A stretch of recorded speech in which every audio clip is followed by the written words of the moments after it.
ప్రియమైనటువంటి అన్నలకి, చిన్నవాళ్ళు ఉంటే తమ్ముళ్ళకి, మా సోదరి మేరీ, వేదిక ముందున్నటువంటి విఘ్నులైనటువంటి పెద్దలు, ప్రజా సంక్షేమం కోసం నిరంతరం డాక్టర్ బిఆర్ అంబేద్కర్ గారి ఆశయ సాధన కోసం పనిచేస్తున్నటువంటి యువకులు, పెద్దలు, ఈ గ్రామానికి నన్ను ఆహ్వానించి ఆ మహనీయుడి దర్శన భాగ్యం చేసుకునేటువంటి గొప్ప అదృష్టం కలిగించినటువంటి నాకు మొట్టమొదటిసారిగా కొండబాబు అన్నకి హృదయపూర్వకంగా ఈ వేదిక నుంచి నేను కృతజ్ఞతలు తెలియజేస్తున్నా.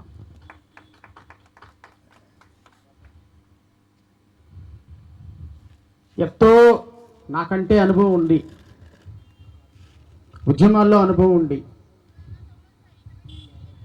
సమాజం పట్ల అనుభవం ఉండి, నన్ను నాయకుడిగా యాక్సెప్ట్ చేసి నాతో నిరంతరం ప్రయాణం చేస్తున్న నాకు అత్యంత ప్రియమైనటువంటి మా రాష్ట్ర ప్రధాన కార్యదర్శి Parasa Suresh Kumar, at the same time మా ఇద్దరికంటే కూడా అనుభవం ఉన్నప్పటికీ కూడా మమ్మల్ని నాయకులుగా యాక్సెప్ట్ చేసి మా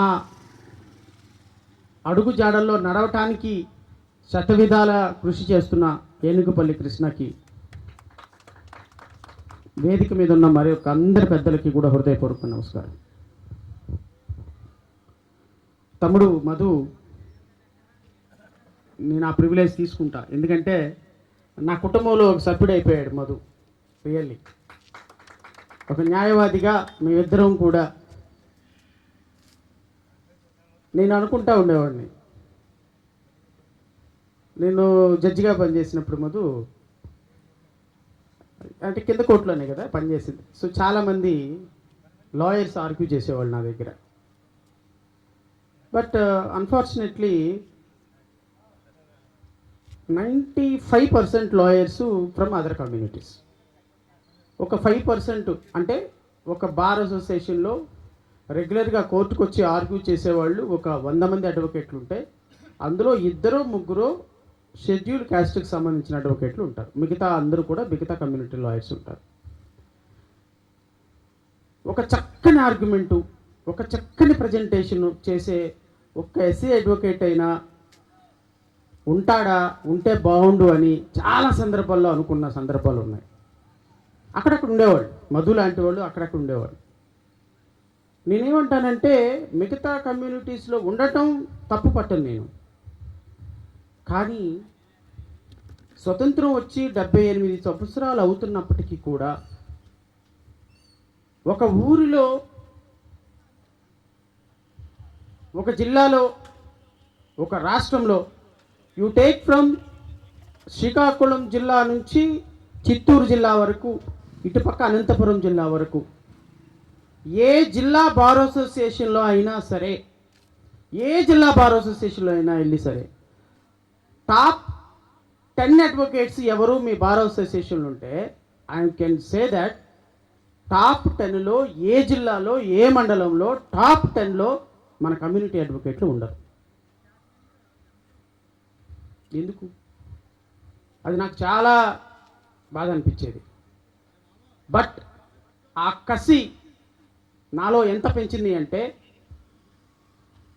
ఆంధ్రప్రదేశ్ రాష్ట్ర హైకోర్టులో 6 సంవత్సరాల్లో 5,000 కేసులు ఫైల్ చేసిన ఏకైక అడ్వకేట్ ఇప్పుడు జడా శ్రవణ్ కుమార్ ఈ రోజున హైకోర్టులో. 25 మంది జూనియర్లతోటి ఆఫీసులు నడిపి నెలకి 15 లక్షల నుంచి 20 లక్షల జీతాలు ఇచ్చే ఆఫీసు, ఏకైక ఆఫీసు జడా శ్రవణ్ కుమార్ ఆఫీసు ఈరోజు ఆంధ్రప్రదేశ్ హైకోర్టులో. ఇదంతా ఎక్కడి నుంచి వచ్చింది అంటే డాక్టర్ బిఆర్ అంబేద్కర్ స్ఫూర్తి. ఇక్కడ కూర్చున్నటువంటి యువకులు, ఇక్కడ కూర్చున్నటువంటి వాళ్ళు పూర్తిగా ఈరోజు డాక్టర్ బిఆర్ అంబేద్కర్ గారి కష్టాలు మీరు విని తీరాల్సిందే.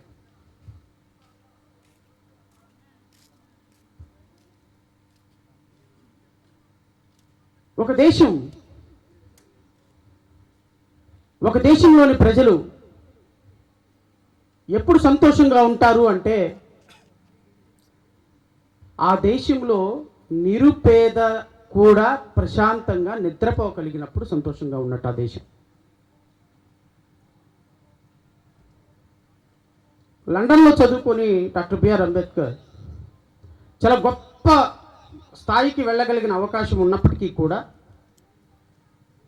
లండన్ యూనివర్సిటీలోనే అక్కడ ప్రొఫెసర్గా జాబ్ వచ్చే అవకాశం ఉన్నప్పటికీ కూడా నేను గొప్పగా చదువుకున్న తర్వాత నేను ఇండియా రావాలి అనుకున్నాడు.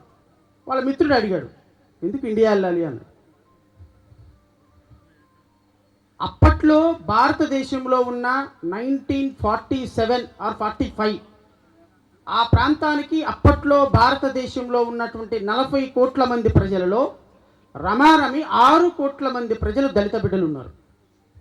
మీరు నమ్ముతారో లేదో, అప్పట్లో 1980s వరకు 95 వరకు కూడా భారతదేశంలో పోస్ట్ గ్రాడ్యుయేట్ చదివినటువంటి ఒక నిమ్న జాతులకు సంబంధించినటువంటి వ్యక్తి లేరు. చదువు మనకి ఆ రోజున ఎవ్వరు అందించలే. అప్పుడు డాక్టర్ బిఆర్ అంబేద్కర్ అన్నారు, అరే నేను ఇక్కడ చదువుకొని ఉద్యోగం చేస్తే అక్కడ 6 కోట్ల మంది ప్రజలకు ఉన్నటువంటి హక్కులు ఎవరు కాపాడతారయ్యా? ఒక దేశంలో ఒక పశువు కంటే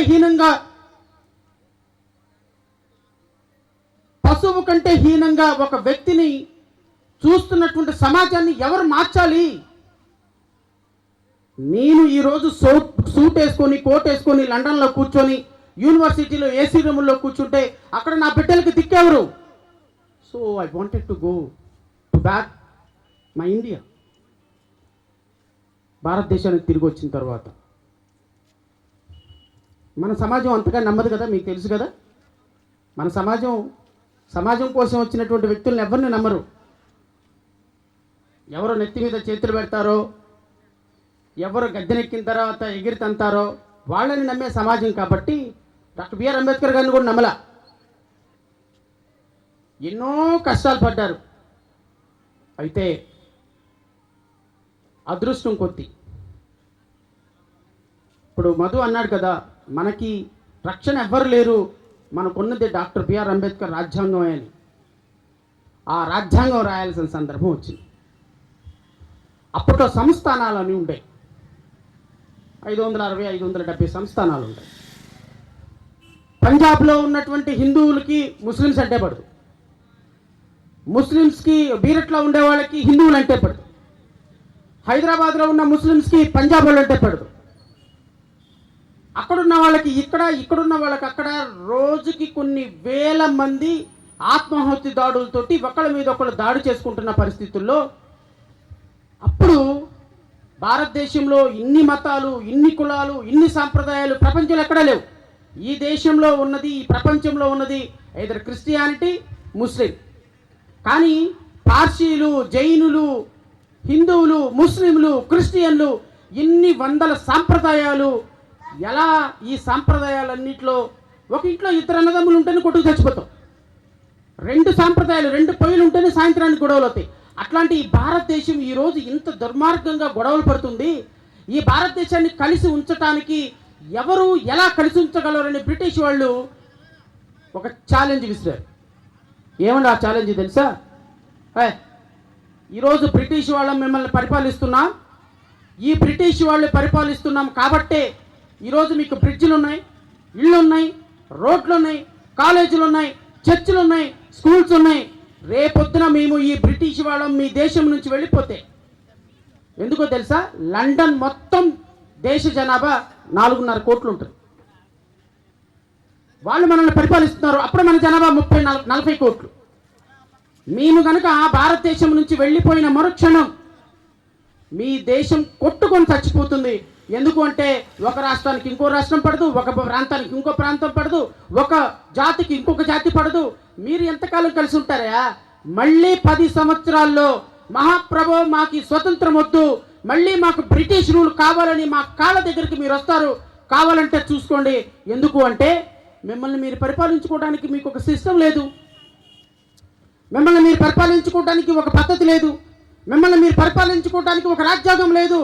ఇన్ని వందల మందిని, ఇన్ని 40 కోట్ల మంది ప్రజలని, ఇన్ని వందల సంప్రదాయాలని, ఇన్ని వందల భాషలని, సంస్కృతుల్ని కలిపి ఉంచేటువంటి ఒక పుస్తకం రాయగలిగిన వ్యక్తి మీ దేశంలో కాదు కదా, ఈ ప్రపంచం వెతికినా దొరకడు. మీరు మళ్ళీ మా కాళ్ళ కిందకి రావాల్సిందే అని బ్రిటిష్ వాళ్ళు హేళన చేసినప్పుడు 80 సంవత్సరాలైన ఈ దేశం జనాభా 140 కోట్లకి వచ్చిన ఈ దేశంలో ఉన్న భారతీయులందరూ ఒక్కటే. ఎన్ని సాంప్రదాయాలున్నా, ఎన్ని భాషలున్నా, ఎన్ని గొడవలున్నా ఒక్కటిగా మేము ఈ ప్రపంచానికి చూపిస్తామని చెప్పినటువంటి ఒకే ఒక్క వ్యక్తి రాసినటువంటి రాజ్యాంగమే ఈ రోజు మనల్ని ఇంతగా కల్పించింది. ఆ రోజున ఈ భారతదేశానికి ప్రధానమంత్రి కావాలనుకునే వాళ్ళు, రాష్ట్రపతులు కావాలనుకునే వాళ్ళు ఎవరు చేతులు ఎత్తలా. ఎందుకు? అంత ఈజీ కాదు డాక్టర్ బిఆర్ అంబేద్కర్ గారు రాసినటువంటి రాజ్యాంగాన్ని రాయటం. అదేమన్నా నవలు అనుకున్నారా? ప్రేమలేఖ అనుకున్నారా? కాదు. ప్రధానమంత్రి పోస్ట్ ఒకరికి కావాలి, రాష్ట్రపతి పోస్ట్ ఒకరికి కావాలి, మంత్రి పోస్ట్ ఒకరికి కావాలి, ఉప ప్రధాని పోస్ట్ ఒకరికి కావాలి. ఎవరు రాస్తారంటే ఎవరు రాయం. ఎందుకంటే ఎవరి దగ్గర సరుకు లేదు. ఈ దేశానికి ఆయన తీసుకోవడానికి కూడా ఒక కారణం ఉంది. కారణం ఏంటి అంటే, ఈ దేశంలో ఉన్నటువంటి దళిత బిడ్డలు, అణగారిన బిడ్డలు, బహుజన బిడ్డలకి 6 కోట్ల మంది ప్రజలకి ఆ రోజున నేను కనుక రాయకపోతే, ఈ దుర్మార్గాల చేతిలో పెడితే మనకు హక్కులు రావు, రిజర్వేషన్లు రావు, ఇంతకీ రోడ్ల మీద నడిచే అవకాశమే లేదు. ఇంతకుముందు మనకేదో సామెత ఉంది. అలాంటి దుర్మార్గపు పరిస్థితుల్లోనే నా జాతి ఉండాలి కాబట్టి ఆయన రాజ్యాంగం రాయటానికి అంగీకరించిన కారణం కూడా అదే. ఆ రోజున ఉన్న 6 కోట్ల మంది ప్రజల యొక్క జీవితాలని కాపాడటానికి ఆ మహనీయుడు ఆ రోజు అంత కష్టపడి రాజకీయాలకు తలొగ్గి రాజ్యాంగ పరిషత్తు చైర్మన్గా, ఆ రోజున డ్రాఫ్టింగ్ కమిటీ చైర్మన్గా ఆ రోజున రాజ్యాంగం రాయటానికి బిడ్డల్ని, భార్యని, చదువుని, హోదాని, అంతస్తుని, పరువుని, ప్రతిష్టని మొత్తాన్ని తాకట్టు పెట్టి మన కోసం 3 సంవత్సరాల పాటు, 2 సంవత్సరాల పైన రమారమి 3 సంవత్సరాల పాటు కష్టపడి రాజ్యాంగం అందిస్తే, ఆ రాజ్యాంగంలో ఇచ్చినటువంటి రిజర్వేషన్స్ల కారణంగా ఈరోజు మధు కానీ నేను కానీ కోటేసుకొని మీ ముందు కూర్చోడానికి కారణమైంది సోదరులారా. మా గొప్పతనం ఏం కాదు ఇది. మా గొప్పతనం ఏమీ కాదు. ఆ మహనీయుడికి దండ వేసినటువంటి మహనీయుడి యొక్క ఆశీస్సులతోటి ఈరోజు భారతదేశంలో కొన్ని లక్షల మంది కడుపు నిండా అన్నం తినగలుగుతున్నామంటే ఆ రోజు ఆ మహనీయుడు వేసినటువంటి భిక్ష అనేటువంటి రిజర్వేషన్స్. ఏం జరుగుతుందో తెలుసా? ఏం జరుగుతుందో తెలుసా? ఆ రిజర్వేషన్లు తీసేసేటువంటి కుట్ర చాలా సిస్టమేటిక్గా రఘురామకృష్ణరాజు అనేటువంటి ఒక అచ్చూసిన ఆంబోతు రూపంలో ఆంధ్రప్రదేశ్ రాష్ట్రంలో తిరుగుతోంది. నేను అడుగుతున్నా రఘురామకృష్ణరాజుని, నీకు ఛాలెంజ్ చేస్తున్నా నేను ఈ సభ సాక్షిగా.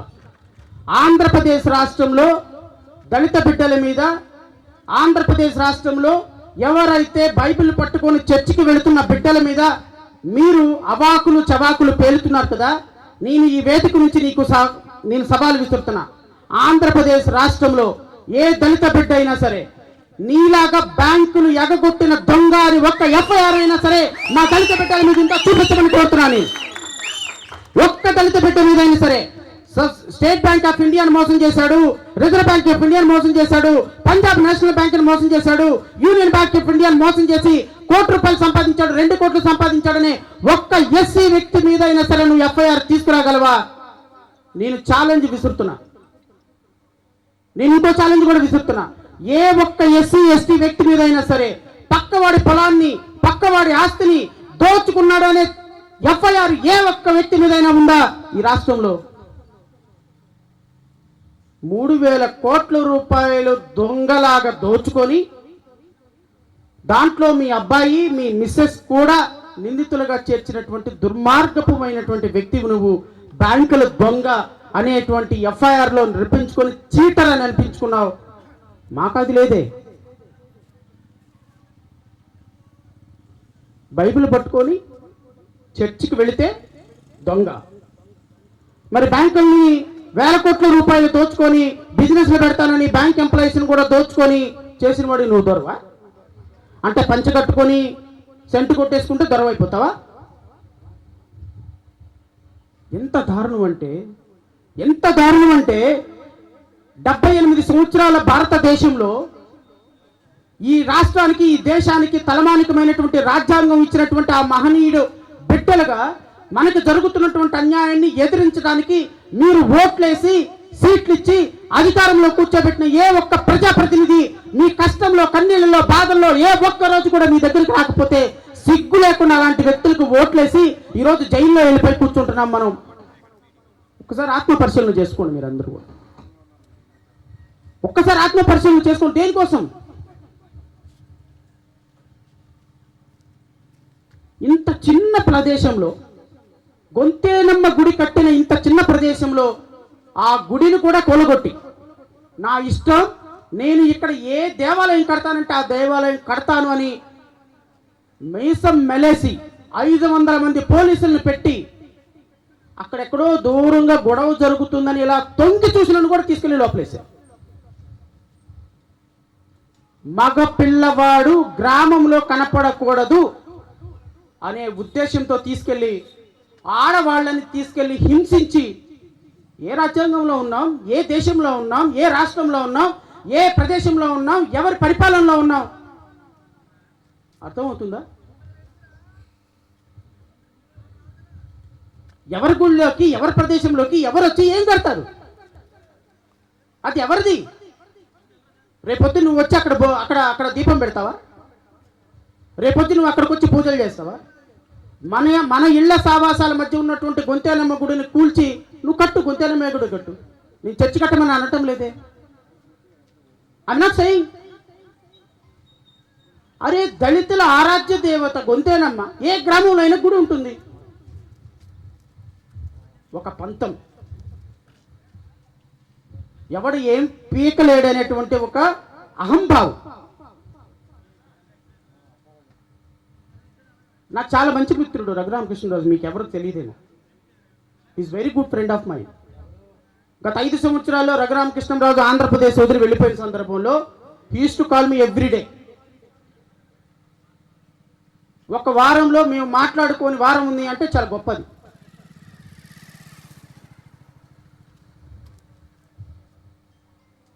నాకు తెలిసి ఒక వ్యక్తిని అడిగా, ఇంత దారుణంగా ఈయన మాట్లాడుతున్నాడు, చర్చికి వెళ్ళే వాళ్ళని దొంగ అంటున్నాడు,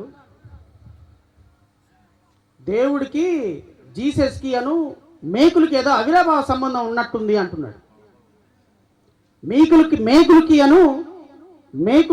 దేవుడికి యేసు ప్రభుకి ఏదో సంబంధం ఉందంట, అవినాభావ సంబంధం. నాకేంటి ఆ సంబంధం తెలియట్లేదు. తెలీదా? దేవుడికి మేకులకున్న సంబంధం ఏంటో నీకు తెలీదా?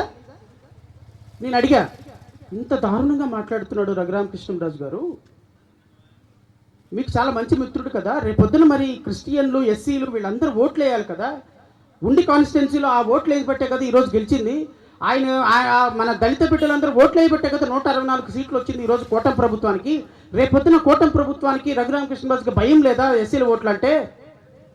ఆయన ఏమన్నాడంటే ఊరికవే వాళ్ళ ఓట్లు 5,000 పడేస్తే కుక్కర్లాగా వచ్చి ఓట్లు వేసి వెళ్ళిపోతారు, ఒక బాందీ బాటిల్కి పడిపోయేవాళ్ళు, వాళ్ళ గురించి మనం ఇప్పుడు బాధపడేది నా ఓట్లు అప్పుడు చూసుకుందాంలే అన్నాడంట. ఇది సార్ ఆయన ఒపీనియన్, డబ్బులతో కొనేద్దామని. సో కాబట్టి ఆయనకి ఈ కమ్యూనిటీ ఓట్లు రాకపోయినా పర్లేదు, నేను కొనగలిగిన ఓట్లు నేను కొంటాను, ఎందుకంటే బ్యాంకులను దొంగతనం చేసిన డబ్బులు 3,000 కోట్లు ఉన్నాయి కదా, సరిపోతాయి, వాటిని వడ్డీలకి ఇస్తే ఇంకా సగం వస్తాయి, సరిపోతాయి.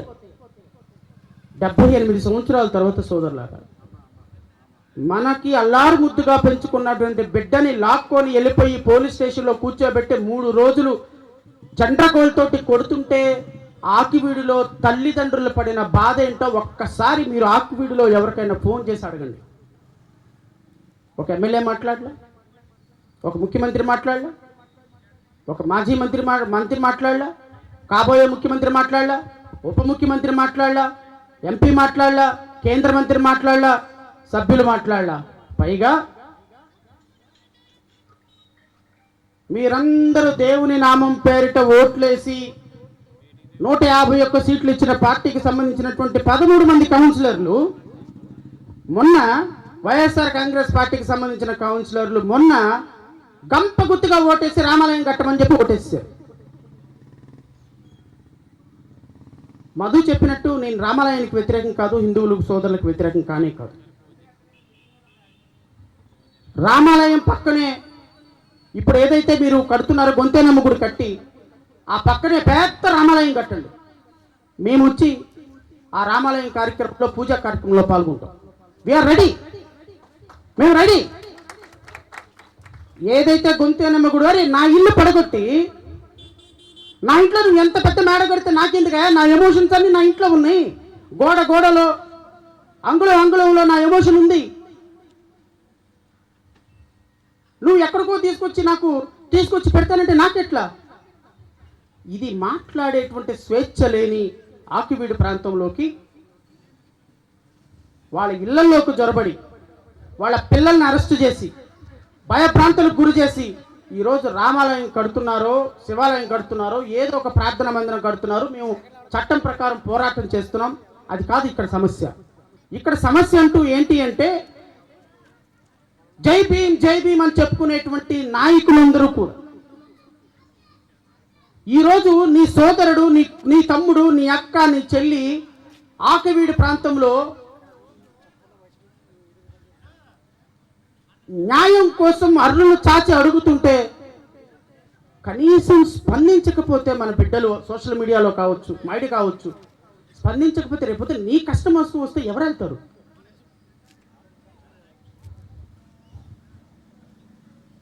ఇక్కడ కూర్చున్న వాళ్ళ యొక్క ఆలోచన నాకు చాలామంది తెలుగుదేశానికి సంబంధించినటువంటి మంత్రులు, ఎమ్మెల్యేలు చాలామంది వ్యక్తిగతంగా పరిశీలిస్తున్నారు. శ్రవణ్ గారు, మీరు ఎందుకు దీంట్లోకి వెళ్తున్నారు అనవసరంగా? మీకు మంచి పేరుంది కదా, వెళ్ళకండి, వదిలేసేయండి.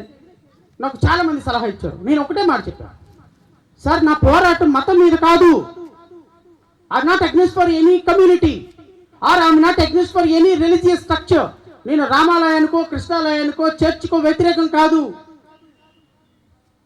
ఆర్టికల్ 25, ఆర్టికల్ 26, ఆర్టికల్ 27, ఆర్టికల్ 28 ప్రకారం ఒక వ్యక్తి ఏ మతాన్నైనా పూజించవచ్చు, ఏ దేవుణ్ణైనా పూజించవచ్చు, ఏ సాంప్రదాయాన్నైనా పూజించవచ్చు, ఏ సాంప్రదాయ ప్రకారమైన పెళ్లి చేసుకోవచ్చు, చచ్చిపోతే ఏ సాంప్రదాయాల ప్రకారమైన పూడ్చుకోవచ్చు. కానీ ఈ దేశంలో అది చెయ్యొద్దు అనేటువంటి రాజ్యాంగం మీద జరుగుతున్నటువంటి దాడిని ఖండించటం మాత్రమే నా పోరాటం తప్ప మతం మీద కాదు సార్ అని చెప్పండి. My interest is to see that I should protect the constitution. రాజ్యాంగాన్ని మనం ఈరోజు ప్రొటెక్ట్ చేసుకోకపోతే, డాక్టర్ బిఆర్ అంబేద్కర్ ఇచ్చిన రిజర్వేషన్ మనం ప్రొటెక్ట్ చేసుకోకపోతే భావితరాలకు ఏం సమాధానం చెప్తామండి మనం? How we will answer to the future? ఈరోజు ఒక ఎంప్లాయీ బైబుల్ పట్టుకొని చర్చికి వెళ్ళటానికి గజ వణికిపోయే పరిస్థితిని తీసుకొచ్చిన రోజున ఇది ఏ రాజ్యాంగం అంటావు? మీరు ఒక మాట చెప్పండి. ఎందుకు భయపడాలండి? ఎస్, నాకు ముస్లిం భావాలంటే ఇష్టం. నేను చిన్నప్పుడు సాయిబాబా గుడికి వెళ్ళేవాడిని, కొంతకాలం చర్చికి వెళ్తాను. What is wrong? మీరెవరు అంటే ఎస్సీలుగా పుట్టిన వాళ్ళు చర్చికి వెళ్ళకూడదా? ఎస్సీగా పుట్టిన వాళ్ళు చర్చి సాంప్రదాయాల ప్రకారం పెళ్లి చేసుకోకూడదా? ఎస్సీలుగా పుట్టిన వాళ్ళు చనిపోతే బరియలు చేయకూడదా? ఇంతకుముందు తోట త్రిమూర్తుల కేసులో చెప్పాడు ఫస్ట్ మాట్లాడినటువంటి సోదరుడు. తోట త్రిమూర్తులు శిరోమణనం చేసినటువంటి వ్యక్తి వాళ్ళ అమ్మా నాన్న చనిపోతే బరియలు చేశారు, సమాధులు ఉన్నాయని 12 సంవత్సరాల పాటు క్యాస్ట్ సర్టిఫికెట్ ఇవ్వకుండా ఆ ఎంఆర్ఓ, మీ అమ్మా నాన్న చనిపోతే వాళ్ళని పూడ్చిపెట్టావు, సో నీకు ఎస్సీ క్యాస్ట్ సర్టిఫికెట్ లేదు, నీకు క్రిస్టియన్ సర్టిఫికెట్ ఇచ్చేస్తున్నానని చెప్పి ఇచ్చిన సర్టిఫికెట్ కోసం ఈ రోజు వరకు న్యాయ పోరాటం జరుగుతుంది 30 సంవత్సరాల తర్వాత ఈ దేశంలో. ఎందుకు? మన అనైక్యత వల్ల, మన చేతగానితనం వల్ల. ఇట్లాంటి దుర్మార్గులకి, లొత్తుకోరు నాయాలకి, పనికిమాలిన నా కొడుకులకు ఓట్లేసి వాళ్ళని ఎమ్మెల్యేలుగా, ఎంపీలుగా, ముఖ్యమంత్రులుగా, ఉప ముఖ్యమంత్రులుగా కూర్చోబెట్టి జీ హూజర్ అని వాళ్ళ దగ్గర పాదాల దగ్గర పడి కూర్చొని మీరు ఏదన్నా వస్తే మేము తీసుకుంటాం సార్, ఎలక్షన్ టైంలో మీరు ఏమన్నా వస్తే మేము తీసుకుంటాం సార్ అన్న కారణంగా, ఒక్కరోజు మీరు తలకాయ ఉంచిన కారణంగా 5 సంవత్సరాల పాటు జాతి మొత్తం కష్టాలు పడాల్సి వస్తుంది. ఈరోజు ఒక ఎంప్లాయీ చర్చికి వెళ్ళమని దమ్ముంటే, ధైర్యం ఉంటే నేను చెప్తున్నా, ఈరోజు ఆంధ్రప్రదేశ్ రాష్ట్రంలో నేను ఛాలెంజ్ చేసి చెప్తున్నా, ఒక ఎంప్లాయీని ఎస్సీ సర్టిఫికెట్తో వచ్చినటువంటి ఎంప్లాయీ ఎప్పటికైనా వెళ్ళిపోయి రేపు చర్చికి వెళ్ళమని చెప్పండి, ఏం కాదు. వాస్తవంగా చట్టం ప్రకారం నేను చర్చికి వెళ్ళొచ్చు, దేవుణ్ణి పూజించవచ్చు, క్రిస్టియన్ మ్యారేజ్ చేసుకోవచ్చు, చనిపోతే నా తల్లిదండ్రుల్ని బరియలు చేయొచ్చు. కానీ నేను బాప్తిజం తీసుకొని కన్వర్షన్ మాత్రమే అవ్వకూడదు. అలా అవ్వితే క్రిస్టియానిటీలోకి వెళ్తాం. చాలామంది ఒక మీడియా మొత్తం అటాక్ చేసి దేవుని పేరు ఎత్తితే చాలు నీ క్యాస్ట్ సర్టిఫికేట్ క్యాన్సిల్ అయిపోద్ది అని చెప్పేసి మన సుప్రీంకోర్టు జడ్జిమెంట్ ఇచ్చింది, డామ్ డూమ్ డిస్క్ అని చెప్పేసి కూడా పెడుతున్నాం. వాస్తవాలు అది కాదు. ఆయన ఒక పాస్టర్ 10 సంవత్సరాల క్రితం బాప్తిజం తీసుకున్నాడు. ఆయన ఒక ఫెలోషిప్కి జనరల్ సెక్రటరీగా పనిచేస్తున్నాడు. ఆయన ఫెలోషిప్కి పనిచేస్తూ పాస్టర్గా పనిచేస్తూ 10 సంవత్సరాల క్రితం బాప్తిజం తీసుకున్న కారణంగా బాబు నువ్వు ఎస్సీవి కాదు, because you converted into Christianity అని చెప్పింది. చట్టం ఇంకోటి కూడా చెప్పింది, ఏ రోజైనా ఏ పాస్టర్ అయినా సరే బీసీసీగా కన్వర్షన్ అయితే, ఏది బాప్టిజం తీసుకుంటే ఏ రోజైనా మళ్ళీ నీకు ఎస్సీలోకి నువ్వు షెడ్యూల్ క్యాస్ట్లోకి నువ్వు మళ్ళీ తిరిగి రావచ్చు. ఎప్పుడు ఎవరు తిరిగి రావచ్చు? ఎవరైనా తిరిగి రావచ్చు. బాప్టిజం తీసుకుని క్రిస్టియన్గా మారిన వాళ్ళు ఏ క్షణమైనా మళ్ళీ ఎస్సీలుగా రావచ్చు. రావాలి అంటే కుల పెద్దలో ఆ సంఘం మాల పెద్దలో అతను మళ్ళీ మాలగా మారాడు, హిందూ మాలగా మారాడు అని ఒక చిన్న సంతకం రాసుకొని రిజల్యూషన్ రాసుకొని సంతకం పెడితే ఆయన మళ్ళీ హిందూ మాల అయిపోతుంది, హిందూ మాదిగా అయిపోతుంది. What ever it is. చట్టం ఇంత స్పష్టంగా చెప్తున్నా ఈ రోజున చర్చికి వెళ్ళేటువంటి క్రిస్టియన్ల మీద ఇంత దుర్మార్గకరమైనటువంటి దాడి ఒక డిప్యూటీ స్పీకర్ హోదాలో ప్రజాప్రతినిధులుగా 175 మందికి తండ్రిలాగా వ్యవహరించాల్సినటువంటి ఒక రఘురామకృష్ణంరాజు గారు మాట్లాడుతుంటే దళితులు, ఎస్సీలు, క్రిస్టియన్లు ఒక దగాకోరులుగా, మోసకారులుగా, దుర్మార్గులుగా చిత్రీకరిస్తుంటే ఎవరు మాట్లాడాలి? మనం ఏం తప్పు చేశామని మాట్లాడాలి? నేను ఎవరి డబ్బులు తీసుకున్నానా? ఆకువీళ్ళ వాళ్ళు ఎవరి డబ్బులు తీసుకున్నారా? చర్చి కట్టుకున్నటువంటి పాస్టర్లు ఎవరి డబ్బులైనా దొంగతనం చేసుకుంటున్నారా? వాళ్ళు సందేశం ఇస్తున్నారు, చర్చికి వచ్చేవాళ్ళు 10 రూపాయలు 20 రూపాయల కానుకలు వేస్తున్నారు, ఆ కానుకలతో వాళ్ళు బ్రతుకుతున్నారు. What is wrong in that? ఎవరిని మోసం చేస్తున్నారు వాళ్ళు? చర్చిలకు నోటీసులు ఇస్తావు, పాస్టర్ల సర్టిఫికెట్లు క్యాన్సిల్ చేయమంటావు, చర్చికి వెళ్తున్న వాళ్ళ ఫోటోలు తీసుకుంటావు, అవన్నీ కూడా ఎంఆర్ఓకి తహసీల్దార్కి పెడతావు. ఇవంతా జరుగుతుంటే ఈ సమాజం కూర్చొని చూస్తూ కళ్ళార్పకుండా అలా చూస్తూ ఉండిపోతే ఇంకా ఎంతకాలం ఈ విధమైనటువంటి బానిస బతుకులకి అంతం లేదా అని రేపు మన భావితరాలు మనల్ని అడుగుతారు. బిడ్డల్ని చంపేసుకొని, భార్యని చంపేసుకొని, సంవత్సరాల పాటు కష్టపడి ఎంతో గొప్ప స్థానానికి వెళ్ళే అవకాశం ఉన్నప్పటికీ కూడా తన అనారోగ్యాన్ని కూడా వదిలేసి ఈరోజు మనకు రాజ్యాంగం రాసి చనిపోవటానికి కారణమైనటువంటి ఆ మహనీయుడు రాసినటువంటి రాజ్యాంగంలో మనం చేస్తున్నటువంటి పనులేంటి, మనం ఆ రాజ్యాంగాన్ని ఏ విధంగా తగలబెడుతున్నాం, రాజ్యాంగ హక్కుల్ని పొందే విషయంలో ఎందుకు వెనకడుగు వేస్తున్నామని ఒక్కసారి ఆత్మ పరిశీలన చేసుకోమంటున్నా ఇక్కడ కూర్చున్న వాళ్ళందరినీ. చిన్న కుర్రోళ్ళు, యువకులందరూ ఇక్కడ ఉన్నారు. పోరాటం మా కోసం కాదు.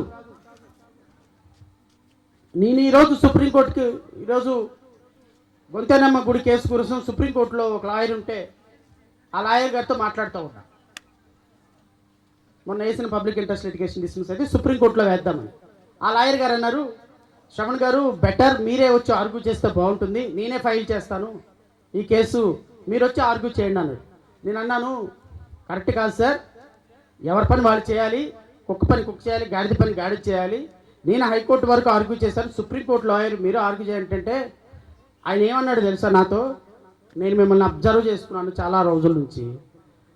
మీరు సుప్రీంకోర్టులో లాయర్గా ప్రాక్టీస్ పెడితే సంవత్సరానికి 25 కోట్లు సంపాదిస్తారు సార్, ఇది నా హామీ మీకు. మీరు సుప్రీంకోర్టులో ప్రాక్టీస్ స్టార్ట్ చేసి చూడండి, మీకు సంవత్సరానికి 25 కోట్లు రాకపోతే నేను ప్రొఫెషన్ వదిలేస్తాను సార్ అన్నాడు. ఎందుకు సార్ అంత మాట అన్నారన్న? You are supreme court material sir అన్నాడు. ఈరోజు 22 సంవత్సరాల సర్వీస్ వదిలేసి జడ్జిగా, ఒక న్యాయమూర్తిగా హైకోర్టులో ఇంత పెద్ద ప్రాక్టీస్ని కూడా పక్కన పడేసి సుప్రీంకోర్టులో సంపాదించగలిగిన అవకాశం ఉండి, ఎంతో గొప్ప స్థానంలోకి వెళ్ళగలిగిన అవకాశం ఉండి కూడా ఈరోజు నేను సామాన్యంగా ఈరోజు పేద ప్రజల పక్షాన నిలబడటానికి కారణం ఎవరో తెలుసా? అదిగో అక్కడ నుంచున్నటువంటి ఒక మహనీయుడు. ఇంతకుముందు మాట్లాడిన వాళ్ళందరి పొగడ్తలకి నేను అర్హున్నా కాదా నాకైతే తెలియదు. అసలు నేను మీకు ఇంకొక విషయం కూడా చెప్పాలి.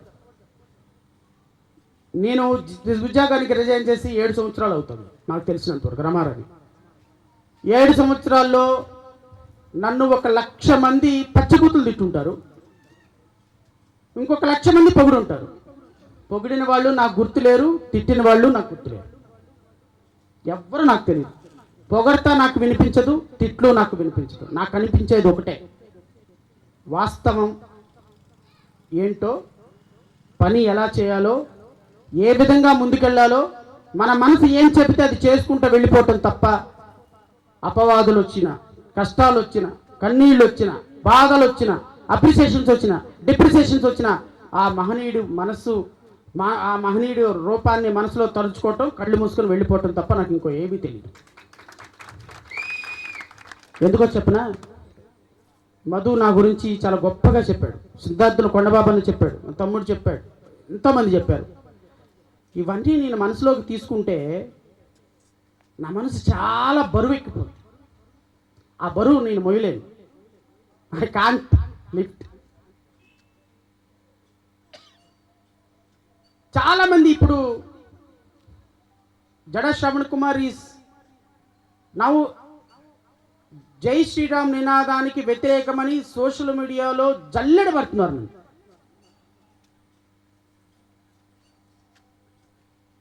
అంటే ఈ న్యాయ పోరాటంలో నేను మళ్ళీ చెప్తున్నా, ఈ న్యాయ పోరాటంలో ప్రాణాలు పోయే అవకాశం కూడా ఉంది. ఈ ప్రాణాన్ని ఎలా రక్షించుకుంటారో మీ ఇష్టం. రక్షించుకుంటే మీ కోసం పోరాటం చేస్తా, రక్షించుకోకపోతే I can't do anything because I'm a helpless man. ఈరోజు ఈ పోరాటంలో నేను వ్యవస్థతో పోరాటం చేస్తుంది ఎవరితోనో తెలుసా? వేల కోట్ల రూపాయలు ఉన్న డబ్బులున్న వాళ్ళతో. నేను ఎవరితో పోరాటం చేస్తున్నానో తెలుసా? ప్రభుత్వం, పోలీసులు, అధికారులు, యంత్రాంగం, మంది మార్బలం, దర్పం ఉన్నటువంటి ఒక కరుడు కట్టినటువంటి తీవ్రవాదుల కంటే దుర్మార్గమైనటువంటి ఒక మత ఛాందసవాదులతో పోరాటం చేసేటప్పుడు అంబేద్కరిజమా,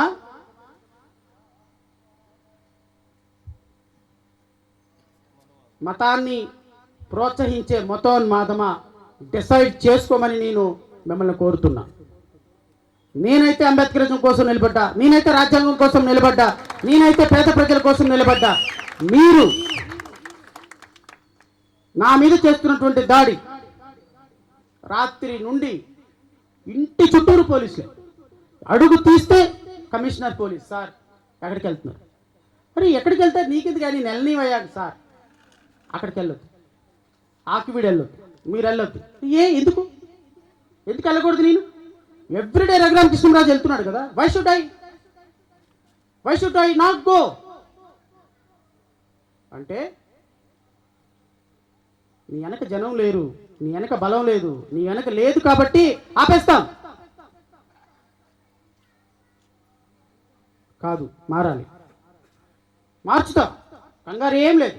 ప్రభుత్వాన్నే మార్చేసాను నేను. 2029లో మార్చలేమా? 2024లో ప్రభుత్వం మారటానికి 10 రీజన్స్ రాసుకుంటే అందులో ఒక్క రీజన్ జడా శ్రవణ్ కుమార్. కదా కదా? అవునన్న వాళ్ళ చేతులు ఎత్తండి. గత ప్రభుత్వం మారటానికి 10 రీజన్స్ రాస్తే అందులో ఒక్క రీజన్ నేనైనా ఉంటా. అది 10వ రీజన్ అయ్యా, 1వ రీజన్. సో మీ అందరి సహకారంతో రాబోయే ప్రభుత్వంలో మన వాటా మనకి కావాలి, మన వాటా మనకు కావాలి. ఈ రాష్ట్రానికి ముఖ్యమంత్రి అవుతావా, మాకు ఉప ముఖ్యమంత్రి ఇస్తావా అనే డిమాండ్ చేసే స్థాయికి మనం ఎదగాలి అనేటువంటి నా కోరిక.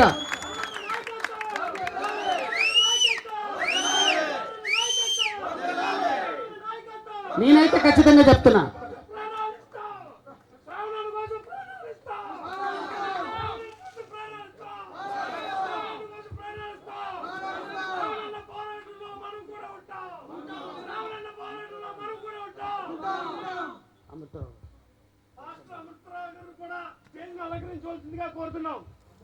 సరే, అమృతరావు గారు దయచేసి వేదిక మీద కూడా రావాల్సిందిగా కోరుచున్నాం.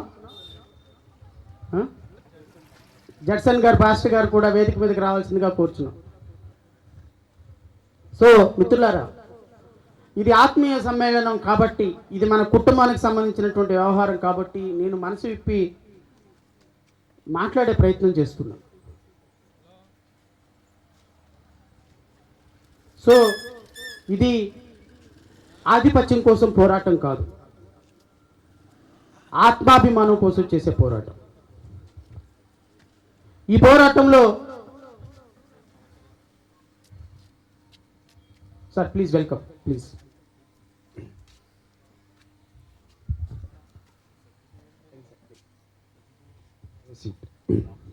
Thank you so much. ఈ పోరాటంలో నేను యువకులను కోరుతున్నా, ఇక్కడ ఉన్నటువంటి యువకులను కోరుతున్నా, మీరు భవిష్యత్తు ఈ దేశానికి. మాదేం లేదు, మాది అయిపోయింది ఆల్రెడీ. మేము మిమ్మల్ని నడిపించగలం అంతే, మేము నడవలేం. ఈ దేశానికి భవిష్యత్తు మీరు కుర్రోళ్ళు. ఈరోజు డాక్టర్ బిఆర్ అంబేద్కర్ మిషన్ ఈ రాష్ట్రంలో వీధి వీధిలో, వాడవాడలో, గ్రామ గ్రామాల్లో, ఇంటి ఇంటిలో ఒక వజ్రాయుధమై సాగాల్సిన అవసరం ఉంది. దాన్ని ఖచ్చితంగా భవిష్యత్తులో సాగించే దానికి ప్రతి క్షణం నేను పోరాటం చేస్తా. ఖచ్చితంగా 2027వ సంవత్సరం రాష్ట్ర వ్యాప్తంగా ప్రతి దళిత కాలనీలో ఉన్న ఇంట్లో ఉన్న సమస్యను స్పృశిస్తూ రాష్ట్ర వ్యాప్తంగా ఒక 2 సంవత్సరాల పాటు నిరవధికంగా పాదయాత్ర చేసే కార్యక్రమం కూడా ఉంది.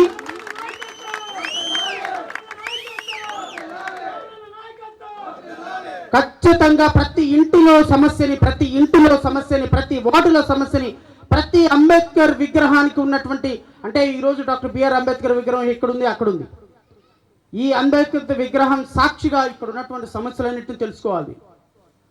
ప్రతి గ్రామంలో ప్రతి అంబేద్కర్ విగ్రహాన్ని సందర్శిస్తా, రాష్ట్ర వ్యాప్తంగా పర్యటన చేస్తా.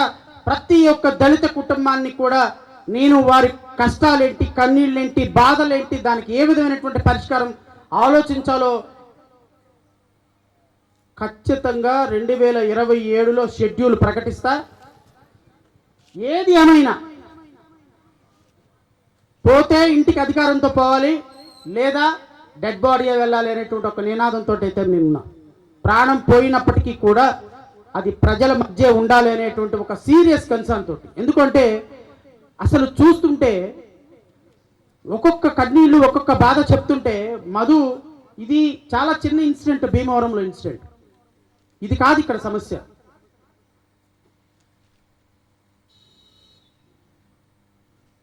ఒక డిప్యూటీ స్పీకర్ హోదాలో ఈ రాష్ట్రానికి 175 మంది ఎమ్మెల్యేలు తప్పు మాట్లాడితే అసెంబ్లీలో, మీరు అట్లా మాట్లాడకూడదండి, మీరు కూర్చోవాలి, సభలో గౌరవంగా మాట్లాడాలి. ఇంకో సభ్యుడి గురించి మీరు అవమానంగా మాట్లాడకూడదు, వైఎస్ఆర్సీపీ గురించి మీరు అవమానంగా మాట్లాడకూడదు, లేదా వైఎస్ఆర్సీపీ సభ్యులు మాట్లాడితే మీరు తెలుగుదేశం సభ్యుల గురించి మాట్లాడకూడదు. ఇది ఒక కుటుంబం, ఇది ఒక పెద్ద, ఇక్కడ ఎవరు ఎలా మాట్లాడాలన్నా కూడా నా రూలింగ్ ఉంటుంది. చట్టం ప్రకారం మీరు మాట్లాడాలని చెప్పాల్సినటువంటి డిప్యూటీ స్పీకర్ 175 మంది ఎమ్మెల్యేలను కంట్రోల్ చేయాల్సినటువంటి డిప్యూటీ స్పీకర్, ఈవెన్ ముఖ్యమంత్రిని కూడా ఏం మాట్లాడాలి, మీరు ఎలా మాట్లాడాలి అని కంట్రోల్ చేయాల్సినటువంటి డిప్యూటీ స్పీకర్, ఎరా నీల్కోటు, ఎరా ఆఫ్ కోటు, ఎరా దేవుని బిడ్డ, దేవుని నామమున వెటకారమా? ఈ రాష్ట్రంలో ఉన్న 1 కోటి మంది దళితులంటే నీకు వెటకారమా? వాళ్ళ ఓట్లు ఎవరికి కావాలి? ఏంటిది? ఏ కమ్యూనిటీ మీద దాడి చేస్తున్నావు? దశమ భాగాలు తీసుకుంటున్నారు దొంగలు. దశమ భాగాలు తీసుకున్న వాళ్ళు దొంగల. మరి బ్యాంకులను దొంగతనం చేసి నువ్వు దొరవా? 1000 కోట్ల రూపాయలు తెచ్చుకున్నావు, నువ్వు దొరవా? నీ వల్ల 16 మంది 18 మంది బ్యాంక్ ఎంప్లాయీస్, బ్యాంక్ మేనేజర్లు సస్పెండ్ అయిపోయి జైలుకి వెళ్ళిపోయి నువ్వు దొంగవా? అరే నిన్నగాక మొన్న ఢిల్లీ వెళ్ళి ఢిల్లీ కోర్టులో, హైకోర్టులో బెయిల్ తీసుకొని వచ్చినటువంటి బ్యాంకు దొంగవు నువ్వు ఏ దొంగల గురించి మాట్లాడతావు?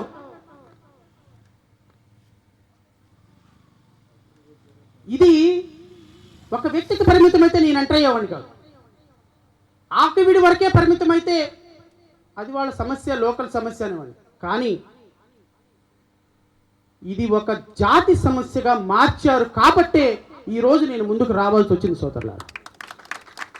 ఒక జాతి ఔన్నత్యానికి సంబంధించినటువంటి అంశం కాబట్టే ఈరోజు నేను ముందుకు రావాల్సి వచ్చింది. నాకు ఒక చెల్లి వరుస అవుతుంది, అమ్మాయి, గ్రూప్ 1 ఆఫీసర్. 2-3 రోజుల క్రితం నాకు ఫోన్ చేస్తుంది, అన్నయ్య మరి చర్చికి వెళ్ళాలంటే భయం వేస్తుంది అన్నయ్య, వెళ్ళొచ్చా బైబిల్ పట్టుకోనండి. అమ్మా ఎందుకన్నా? ఏదో క్యాన్సిల్ చేస్తున్నారంట కదా అన్నయ్య, క్యాస్ట్ సర్టిఫికెట్లు ఎందుకు వచ్చిన గోలా, ఇంట్లోనే ప్రేయర్ చేసుకుంటాలే. ఏంటిది? ఎక్కడికి వెళ్తున్నాం మనం? ఈ సోకాల్డ్ పాస్టర్లు, వేల కోట్ల రూపాయలు దోచుకున్న పాస్టర్లు ఎవరు మాట్లాడరు.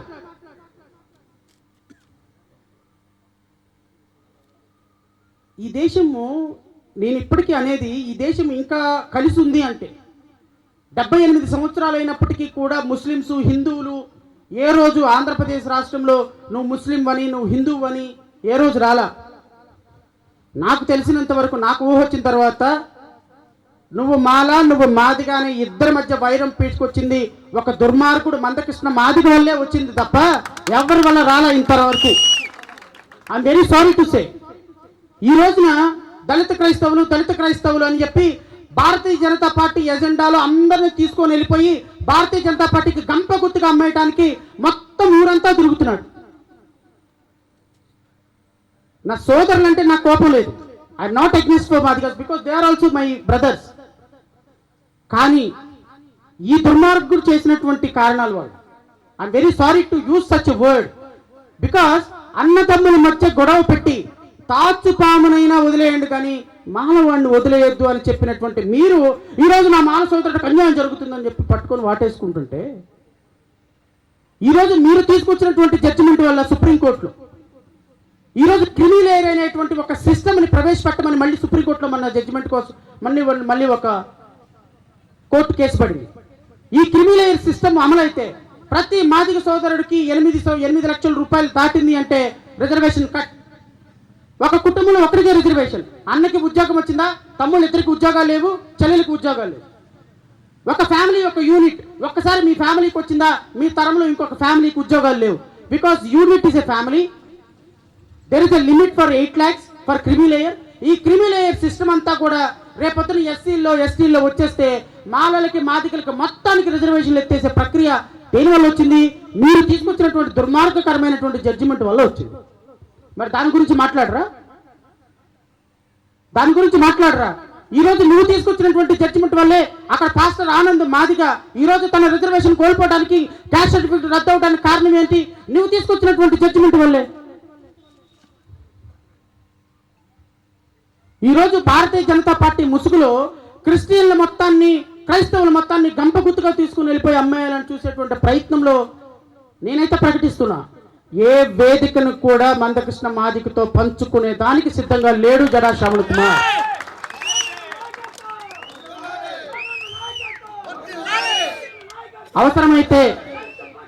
అవసరమైతే మాదిక సోదరుల కోసం నేను నిరాహార దీక్ష చేస్తాను, నేను కూర్చుంటాను తప్ప మనువాదులని, కుతంత్రవాదుల్ని భారతీయ జనతా పార్టీ కను సన్నల్లో మెదిగేటువంటి ఒక కులతత్వ వ్యక్తిని మాత్రం ఈ రాష్ట్రంలో యాక్సెప్ట్ చేసే సమస్య లేదు. ఎందుకు అంటే కుల నిర్మూలన మీరు అడుగుతున్నారు, అసలు కులమే అవుతామే క్యాస్ట్ సర్టిఫికేట్ తీసేసండి ఎస్సీలు కానీ రఘురామకృష్ణరాజు అడుగుతున్నారు. మీ ఇద్దరిది ఒకే ఎజెండా కదా. They both are walking in at the same agenda.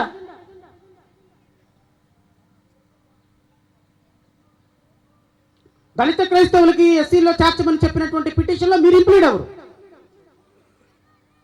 కానీ వీళ్ళందరినీ కన్నా కన్సల్టేట్ తీసుకొని వెళ్ళిపోయి భారతీయ జనతా పార్టీ ముసుగులో పంపించారు. సో దేర్ఫోర్ ఒక సిస్టమాటిక్ గా ఒక వ్యవస్థ మీద జరుగుతున్నటువంటి దాడి, ఒక కమ్యూనిటీ మీద జరుగుతున్నటువంటి దాడి, 2 రాష్ట్రాల్లో క్రిస్టియన్ల మీద జ్యుడిషియరీ తోటి, ఎగ్జిక్యూటివ్ తోటి, పోలీసులతోటి జరుగుతున్నటువంటి దాడి చివరికి ఏ స్టేజ్కి తీసుకొచ్చిందంటే పరిశుద్ధమైనటువంటి గ్రంథం బైబిల్ అండి. ఈరోజు బైబిల్ పట్టుకుంటే వాడు అపరిశుద్ధుడైపోయే పరిస్థితికి తీసుకొచ్చినారండి ఈ రాష్ట్ర ప్రభుత్వాలు. ఎవరు తప్పిది? ఎవరు తప్పిది? మాట్లాడకుండా ఉన్నది ఎవరు తప్పు? మనది తప్పు. ఏ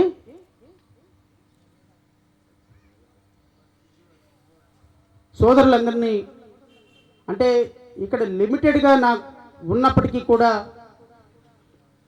సిద్ధాంతుల కొండబాబు అన్న గ్రామం అంటే అది నా గ్రామంతో సమానమే. మీ అందరూ కూడా నా సోదరులు, నా అక్కలు, నా చెల్లెళ్ళతో సమానమే. నాకు తెలిసినంత వరకు నేను ఇంతసేపు ఎక్కువగా ఇంత ఫెరోషియస్గా ఏ మీటింగ్లో ఇప్పటివరకు మాట్లాడలా. బహుశా వీళ్ళందరికీ తెలుసు. కానీ ఎందుకనో నేను ఈరోజు మీ ఈ కుటుంబాన్ని చూసి, ఈ గ్రామాన్ని చూసేటప్పటికి ఓపెన్ అయిపోవాల్సి వచ్చింది కొన్ని సందర్భాల్లో. తప్పదు. మేబీ నేను మాట్లాడిన దాంట్లో కొన్ని తప్పులు ఉన్నాయి, ఒప్పులు ఉన్నాయి, కాంట్రవర్సీస్ ఉన్నాయి. ఇవి రేపొద్దున ఎటు తీసుకెళ్తాయో ఎటు వెళ్తాయో నాకైతే తెలీదు. బట్ నేనైతే ఓపెన్ హార్ట్ తోటి మాట్లాడినా ఈరోజు. బికాస్ నేను ఏ మతానికి వ్యతిరేకం కాదు, ఏ ప్రాంతానికి వ్యతిరేకం కాదు, ఏ దేవుడికి వ్యతిరేకం కాదు. నా ప్రామాణికం రాజ్యాంగం మాత్రమే. రాజ్యాంగానికి ఎక్కడ తుట్లు పడినా జడా శ్రవణ్ కుమార్ జేపీపీ పార్టీ అక్కడ ఉంటుంది అంటే అంతే. ఎందుకు అంటే గత ప్రభుత్వంలో అమరావతి రైతులకు అన్యాయం జరిగినప్పుడు ఆయన first person who stand for the farmers. Because రాజ్యాంగంలో వాళ్ళ హక్కు, ప్రాథమిక హక్కుగా ఉన్నటువంటి భూమి విలువ వాళ్ళు కోల్పోకూడదు కాబట్టి అది స్టాండ్.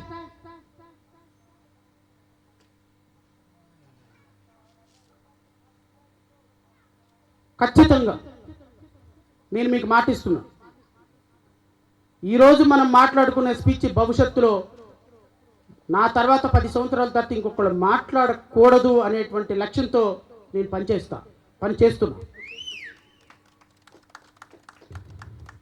మనం ముఖ్యమంత్రి పీఠంలో, ఉప ముఖ్యమంత్రి పీఠంలో కూర్చొని రాష్ట్రాన్ని శాసించే రోజు ఒక రోజు వస్తుంది. ఆ రోజు కోసం మనందరం కూడా ప్రయత్నం చేయాలి. నేనైతే చెప్తున్నా, ఏదో ఒక రోజు ఈ గొంతులో ప్రాణం ఉన్నంత వరకు కూడా నేను చెప్తున్నా, డాక్టర్ బిఆర్ అంబేద్కర్ 125 అడుగుల విగ్రహం సాక్షిగా ఈ రాష్ట్రానికి ఒక ఉన్నతమైనటువంటి వ్యక్తిగా ప్రమాణ స్వీకారం చేసి తీరుతాను. అది మీ అందరికీ కూడా మాటిస్తున్నా. ఆ లక్ష్యంతో నేను పనిచేస్తున్నా. ఆ డాక్టర్ బిఆర్ అంబేద్కర్ యొక్క లక్ష్యం సాధన, ఆయన ఆశీస్సులు మన కుటుంబాల్లో, మన బిడ్డల్లో ఉంటాయని అయితే మాత్రం నేను చెప్పగలను. నేను చెప్తా, ప్రతి దళిత కుటుంబాన్ని, ప్రతి దళిత కుటుంబంలో ఒక వ్యక్తిని లక్షాధికారిని చేసేటువంటి బృహత్తరమైన ప్రణాళిక నా దగ్గర ఉంది. నేను చేస్తా. ఈ రాష్ట్రంలో దళితులుగా ఎందుకు నేను పుట్టలేదు అనిపించేటట్టుగా చేసిపోతే నా పేరు జడా శ్రవణ్ కుమారే కాదు. అంత పొటెన్షియాలిటీ ఉంది మనలో, అంత క్యాలిబర్ ఉంది మనలో, అంత దమ్ము ఉంది మనలో. ఎందుకు అంటే నాలెడ్జ్ అనేటువంటి ఒక రూపం ఏ రోజైనా తీసుకుంటే ఆ రూపం అదిగో ఆ మహనీయులాగానే కనపడుతుంది. ఆ మహనీయుడు ఆశీస్సులతోటి మనం నిజంగా సాధించాలని ముందుకెళ్తే మాత్రం ఖచ్చితంగా ఎంటైర్ సమాజం మన కోసం వెళ్తుంది. దానికి ఎన్నో కష్టాలు పడాలి, ఎన్నో బాధలు పడాలి, ఎన్నో శ్రమలు కోర్చాలి. ఇట్లాంటి రఘురామకృష్ణరాజులు 1000 మంది వచ్చినా మన ప్రయాణాన్ని ఆపలేరు. కడితే కట్టుకో, ఏం ప్రాబ్లం లేదు. ఇళ్ళ లగ్గన పండుగ ఎప్పటికీ కాదు. విల్ సీ రాజ్యాంగం గెలుస్తుందా, మనవాదం గెలుస్తుందా భవిష్యత్తులో చూద్దాం. Thank you so much. నాకు ఈ అవకాశం ఇచ్చినందుకు మళ్ళీ మీ గ్రామానికి వచ్చే అవకాశం సిద్ధాంతుల కొండబాబు నాకు కల్పిస్తారని కోరుకుంటూ, చాలా దూరం అనిపించింది వచ్చేటప్పుడు, బట్ ఇప్పుడు వచ్చిన తర్వాత నా మనసంతా చాలా తేలికైపోయింది. Thank you so much. రాష్ట్ర వ్యాప్తంగా ఒక మంచి నేను ఇచ్చిన స్పీచ్ లాగా చూడొద్దు. కుర్రోళ్ళకి చెప్తున్నా, మీ మనసులో ఏ రోజైతే నేను చెప్పిన మాట గుచ్చుకుంటుందో ఆ రోజు మార్పు మొదలవుతుంది. ఆ మార్పు కోసం మనందరం పనిచేయాలని మనస్ఫూర్తిగా నేను కోరుకుంటూ, మరొకసారి మీ గ్రామంలో ఉన్న ప్రతి ఒక్క కుటుంబంలో ఉన్నటువంటి సభ్యులకి శిరస్సు వంచి నమస్కరించి థ్యాంక్ యూ సో మచ్.